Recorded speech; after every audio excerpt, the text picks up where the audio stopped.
ನಮಸ್ಕಾರ ಸ್ನೇಹಿತರೆ. ಮೋದಿಯನ್ನ ಕೆಣಕಿದ್ದು ಭಾರತವನ್ನು ಎದುರಾಕೊಂಡಿದ್ದು ಟ್ರಂಪ್ಗೆ ತುಂಬಾ ಕಾಸ್ಟ್ಲಿ ಆಗಿದೆ. ಅಮೆರಿಕದ ಸಂಸದರೇ ಸೆನೆಟ್ ಅಲ್ಲಿ ನಿಂತ್ಕೊಂಡು ಟ್ರಂಪ್ಗೆ ಹೀನಾಮಾನ ಸಿಕ್ಕಾಬಟ್ಟೆ ವಾಚಾಮಗೋಚರ ಕ್ಯಾಕರಿಸಿ ಉಗಿತಾ ಇದ್ದಾರೆ. ಅಮೆರಿಕದ ಸೆನೆಟ್ ಅಲ್ಲಿ ಸಮಿತಿಗಳಿರುತ್ತೆ, ಅದಕ್ಕೆ ಕೆಲವೊಂದು ಹೆಡ್ಗಳಿರ್ತಾರೆ. ಅಂತ ಒಂದು ಸಮಿತಿಯ ಒಬ್ಬ ಹೆಡ್ ಮೊನ್ನೆ ಪುಟಿನ್ರು ಭಾರತ ವಿಸಿಟ್ ಮಾಡಿದಾಗ ಮೋದಿ ಮತ್ತು ಪುಟಿನ್ ಒಂದೇ ಕಾರಲ್ಲಿ ಚಿಟ್ ಚಾಟ್ ಮಾಡ್ತಾ ಇರುವ ಒಂದು ಫೋಟೋವನ್ನ ತೋರಿಸಿ ಟ್ರಂಪ್ಗೆ ಜಾಡಿಸ್ತಾ ಇದ್ದಾರೆ ಅಮೆರಿಕದ ಸಂಸದರು. ದೊಡ್ಡ ದೊಡ್ಡ ಪರದೆಗಳ ಮೇಲೆ ಮೋದಿ ಮತ್ತು ಪುಟಿನ್ ರ ಫ್ರೆಂಡ್ಶಿಪ್ ನ ಸಾರುವ ಫೋಟೋಗಳನ್ನ ತೋರಿಸಿ ಕ್ಯಾಕರಿಸಿ ಉಗಿತಾ ಇದ್ದಾರೆ ಟ್ರಂಪ್ಗೆ. ಇದು ಟ್ರಂಪ್ ಮತ್ತು ಅವರ ಪಕ್ಷದ ಡಿಪ್ಲೊಮಸಿಯ ವೈಫಲ್ಯ, ವಿದೇಶಾಂಗ ನೀತಿಯ ವೈಫಲ್ಯ. ಅದರ ಲಾಭವನ್ನ ರಷ್ಯಾ ಮತ್ತು ಚೀನಾ ಪಡೆದುಕೊಳ್ತಾ ಇದೆ. ಇವರು ಎಡವಟ್ ಮಾಡ್ಕೊಂಡಿದ್ದೆ ಭಾರತವನ್ನು ಎದುರಾಕೊಂಡು. ಇವ್ರು ಏನ್ ಅನ್ಕೊಂಡಿದ್ರು, 1947 ನಲ್ಲಿರೋ ರೀತಿನೇ ಈಗ್ಲೂ ಭಾರತ ಒಂದು ಆವಾಡಿಗರ ದೇಶ, ಪುಂಗಿ ಊದಿದ್ರೆ ಸಾಕು ತಾಳಕ್ಕೆ ತಕ್ಕಂತೆ ಮೋದಿ ಕುಣಿತಾರೆ. ಇದೇ ನೋಡಿ ಅವ್ರ ಲೆಕ್ಕಾಚಾರ ತಪ್ಪಾಗಿದ್ದು.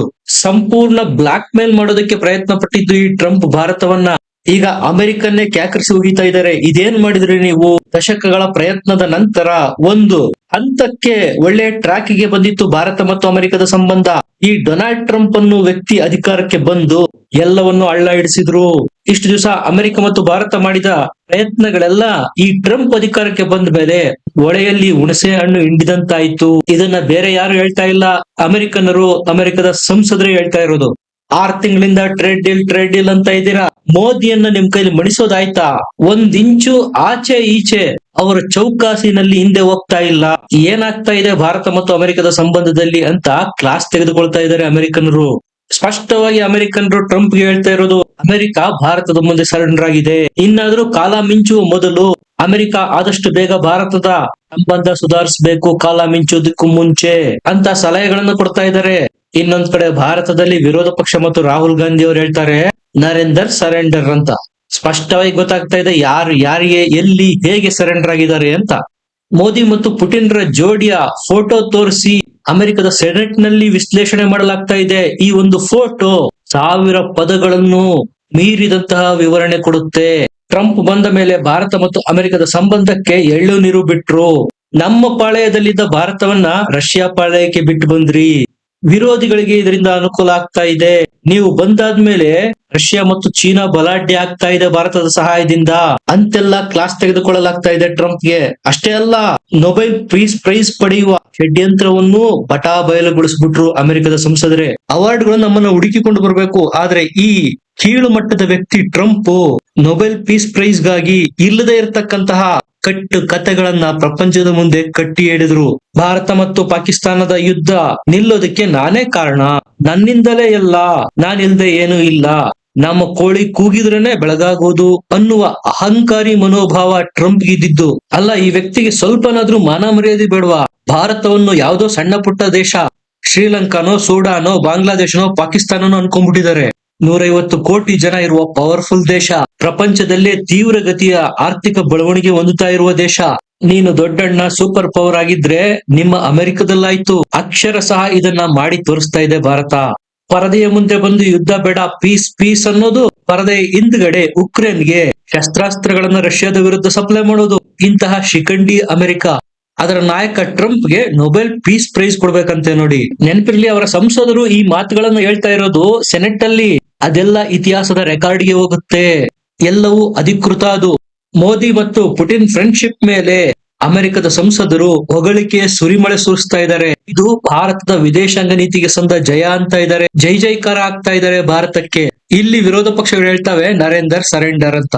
ನಿನ್ನ ಸ್ವಾಯತ್ತಾಸಕ್ತಿಗಾಗಿ, ನೊಬೆಲ್ ಪೀಸ್ ಪ್ರೈಸ್ ಗಾಗಿ ಭಾರತ ಮತ್ತು ಅಮೆರಿಕದ ಸಂಬಂಧವನ್ನ ಬಲಿ ಕೊಟ್ಟೆ. 50% ಟ್ಯಾರಿಫ್ ಹಾಕಿದ್ರಲ್ಲ ಭಾರತದ ಮೇಲೆ, ಏನು ಕಡಿದು ಕಟ್ಟೆ ಹಾಕೋದಕ್ಕೆ ಸಾಧ್ಯ ಆಯ್ತು? ನೀವು ಟ್ಯಾರಿಫ್ ಹಾಕಿದ ನಂತರ ಭಾರತದ ಅರ್ಥವ್ಯವಸ್ಥೆ 6.8% ಗ್ರೋತ್ ರೇಟ್ ತೋರಿಸ್ತು. ಮೊನ್ನೆ ರಿಲೀಸ್ ಆದಂತ ಡಾಟಾ ಲಾಸ್ಟ್ ಕ್ವಾರ್ಟರ್ದು 7.2% ಭಾರತದ ಅಭಿವೃದ್ಧಿಯ ವೇಗ ಇರೋದು. ಇದೆಲ್ಲವನ್ನು ಅಲ್ಲಿ ಸಂಸದರು ಹೇಳಿ ಟ್ರಂಪ್ಗೆ ಕ್ಲಾಸ್ ತೆಗೆದುಕೊಳ್ತಾ ಇದ್ದಾರೆ. ಅಂದ್ರೆ ಈ ವ್ಯಕ್ತಿಯ ಟ್ಯಾರಿಫ್ ನೀತಿಗಳೇ ಅಟ್ಟರ್ ಫ್ಲಾಪ್ ಆಗಿರೋದು ಇದರಿಂದ ಗೊತ್ತಾಗುತ್ತೆ. ಅದರಲ್ಲೂ ಭಾರತದ ಮೇಲೆ ಏನಿರ್ತಕ್ಕಂತ 50% ಟ್ಯಾರಿಫ್ ನ ವಾಪಸ್ ಪಡಿಬೇಕು ಅನ್ನುವ ಒತ್ತಡಗಳು ಕೇಳಿ ಬರ್ತಾ ಇರೋದು. ನಿಮಗೆ ನೆನಪಿರ್ಲಿ, ಈ ಹುಚ್ಚಪ್ಪ ಟ್ರಂಪ್ ಮಾಡಿರುವ ಟ್ಯಾರಿಫ್ ನ ರಾದ್ದಾಂತಗಳು ಸುಪ್ರೀಂ ಕೋರ್ಟ್ಗೂ ತಲುಪಿದಾವೆ ಅಮೆರಿಕದಲ್ಲಿ. ಯಾವ ಕ್ಷಣದಲ್ಲಿ ಬೇಕಾದ್ರೂ ಟ್ರಂಪ್ಗೆ ಮಹಾಮಂಗಳಾರತಿ ಎತ್ತುತ್ತೆ ಸುಪ್ರೀಂ ಕೋರ್ಟ್. ಟ್ಯಾರಿಫ್ ನ ವಾಪಸ್ ತೆಗೆದುಕೊಳ್ಳುವ ಎಲ್ಲ ಸಾಧ್ಯತೆಗಳು ಇದಾವೆ. ಈ ಟ್ಯಾರಿಫ್ ವಿಚಾರದಲ್ಲಿ ಟ್ರಂಪ್ ಏನಾದ್ರೂ ಹಿನ್ನಡೆ ಆಯ್ತು ಅಂದ್ರೆ ಅಧಿಕಾರದಿಂದ ಇಳಿದು ಮನೆ ಕಡೆಗೆ ನಡಿಬೇಕಾಗತ್ತೆ. ಅಮೆರಿಕದ ರಾಜಕೀಯ ಇತಿಹಾಸದಲ್ಲೇ ಟ್ರಂಪ್ ರ ಆಡಳಿತವನ್ನ ಕರಾಳ ಅಧ್ಯಾಯ ಅಂತ ಮೆನ್ಷನ್ ಮಾಡಲಾಗುತ್ತೆ. ಭಾರತ ಮತ್ತು ಅಮೆರಿಕದ ಫ್ರೆಂಡ್ಶಿಪ್ ನ ತನ್ನ ಸ್ವಾಹಿತಾಸಕ್ತಿಗಾಗಿ ಬಲಿ ಕೊಟ್ಟ ವ್ಯಕ್ತಿ ಅಂತ ಇತಿಹಾಸದಲ್ಲಿ ದಾಖಲಾಗುತ್ತೆ. ನೋಡ್ತಾ ಇರ್ರಿ. ಅಟ್ಲೀಸ್ಟ್ ಬೈಡನ್ ಇದ್ದಾಗ್ಲಾದ್ರೂ ಭಾರತ, ಅಮೆರಿಕ, ಆಸ್ಟ್ರೇಲಿಯಾ, ಜಪಾನ್ ಸೇರಿದಂತೆ ಕ್ವಾಡ್ ರಾಷ್ಟ್ರಗಳ ರಚನೆಯಾಗಿತ್ತಲ್ಲ, ಅದು ಸ್ಟ್ರಾಂಗ್ ಆಗಿತ್ತು. ಈ ವ್ಯಕ್ತಿ ಬಂದಾದ ಮೇಲೆ ಕ್ವಾಡ್ಗೆ ಎಳ್ಳು ನೀರು ಬಿಟ್ರು. ಇದರಿಂದ ಚೀನಾ ಚಿಗುತುಕೊಳ್ತಾ ಇದೆ. ರಾತ್ರಿ ಟ್ರಂಪ್ ಟೀಮ್ ಗಳನ್ನ ಮಾಡಿ ನ್ಯೂ ಡೆಲ್ಲಿಗೆ ಭಾರತದೊಂದಿಗೆ ಟ್ರೇಡ್ ನ ಕುದುರಿಸಿ ಅಂತ ಕಳಿಸ್ತಾ ಇದ್ದಾರೆ. ಮೊದಲೆಲ್ಲ ಏನಾಗ್ತಾ ಇತ್ತು, ಅಲ್ಲಿನ ಅಧ್ಯಕ್ಷರನ್ನ ಭೇಟಿ ಮಾಡೋದಕ್ಕೆ ಭಾರತದ ಪ್ರಧಾನಿಗಳು ವೈಟ್ ಹೌಸ್ ನಲ್ಲಿ ಗಂಟೆಗಟ್ಲೆ ಕಾಯ್ಬೇಕಾಗಿತ್ತು. ಈಗ ಅಲ್ಲಿಯ ನಿಯೋಗನೆ ಭಾರತಕ್ಕೆ ಬರುತ್ತೆ, ನಮ್ಮ ಜೊತೆಗೆ ಟ್ರೇಡ್ ಡೀಲ್ ಮಾಡ್ಕೊಳ್ಳಿ, ಪ್ಲೀಸ್ ಮಾಡ್ಕೊಳ್ಳಿ ಅಂತ. ಮೊದಲೆಲ್ಲ ಭಾರತದ ನಾಯಕರು ಅಮೆರಿಕದ ಅಧ್ಯಕ್ಷರು ನಮ್ಮನ್ನ ಮೀಟ್ ಮಾಡಿದ್ರೆ ಸಾಕು ಅಂತ ಹಾತೊರಿತಾ ಇದ್ರು. ಈಗ ಟ್ರಂಪ್ ಫೋನ್ ಮಾಡಿದ್ರು ಸಹ ಮೋದಿ ಕ್ಯಾರೆ ಅಂತ ಇಲ್ಲ, ಫೋನ್ ಹತ್ತಿರನೂ ಸುಳಿತಾ ಇಲ್ಲ. ಇದು ಈ ದೇಶದ 150 ಕೋಟಿ ಜನ ಕೊಟ್ಟಿರುವ ತಾಕತ್ತು. ನಮ್ಮ ದೇಶದ ಪ್ರಧಾನಿಗೆ ಅಮೆರಿಕದ ಅಧ್ಯಕ್ಷರ ಫೋನ್ ಕಾಲ್ ಸಹ ಅಟೆಂಡ್ ಮಾಡೋದಿಲ್ಲ.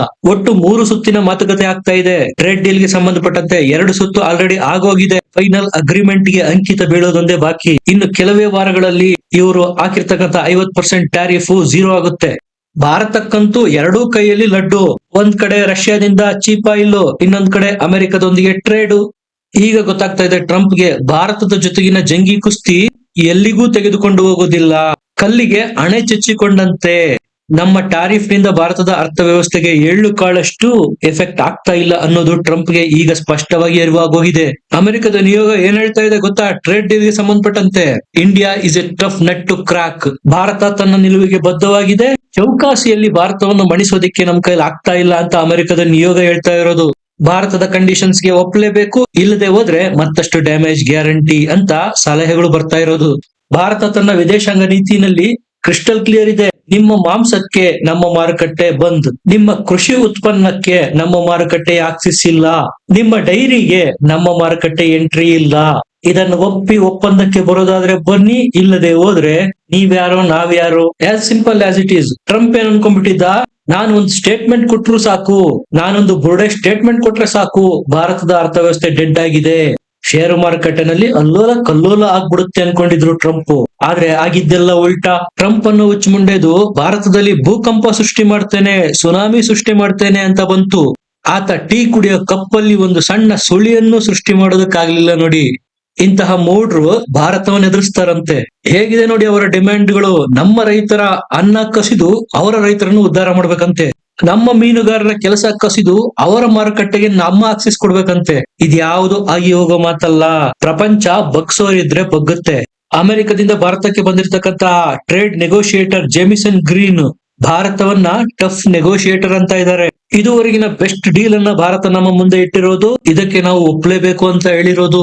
ನೆಗೋಸಿಯೇಷನ್ ಆಗೋದಾದ್ರೆ 2 ಕಡೆಯಿಂದ ಆಗ್ಬೇಕು. ನೀನ್ ಮಾತ್ರ ಟರ್ಮ್ಸ್ ಅಂಡ್ ಕಂಡೀಷನ್ ಹಾಕಿ ಸವಾರಿ ಮಾಡೋದಕ್ಕೆ ಬಂದ್ರೆ ಜಾಗ ಖಾಲಿ ಮಾಡ್ಬೇಕಾಗತ್ತೆ ಅಂದಿದೆ ಭಾರತ. ಅಷ್ಟು ಸುಲಭ ಇಲ್ವೇ ಇಲ್ಲ ಭಾರತವನ್ನು ಒಪ್ಸೋದು. ಇದ್ರ ಬಗ್ಗೆ ನಿಮ್ಗೆ ಏನ್ ಅನ್ಸುತ್ತೆ? ಕಮೆಂಟ್ ಮಾಡಿ, ಲೈಕ್ ಮಾಡಿ, ಚಾನಲ್ ನ ಸಬ್ಸ್ಕ್ರೈಬ್ ಮಾಡಿ. ಮತ್ತೆ ಸಿಗೋಣ. ನಮಸ್ಕಾರ.